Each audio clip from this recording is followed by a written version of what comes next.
சவுல் ஏன் தற்கொலை செய்து கொண்டார்? இஸ்ரவேலின் முதல் ராஜாவாக தேவனால் தேர்ந்தெடுக்கப்பட்டவர் சவுல்.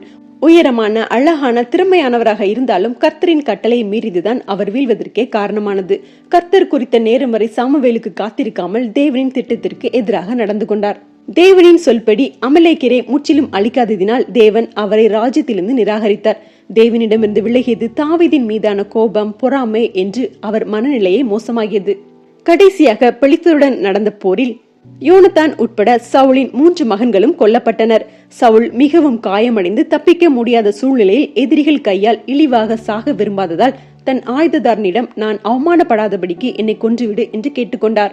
ஆனால் அவன் மறுத்ததால் சவுல் தன் சொந்த வாளை நட்டு அதன் மீது விழுந்து தற்கொலை செய்து கொண்டார். சவுலின் இந்த வீழ்ச்சிக்கு முதன்மை காரணம் அவர் தேவனின் வார்த்தைக்கு கீழ்ப்படியாததே. அவர் தோல்வியையும் அவமானத்தையும் சமாளிக்க முடியாதவராக மாறிவிட்டார்.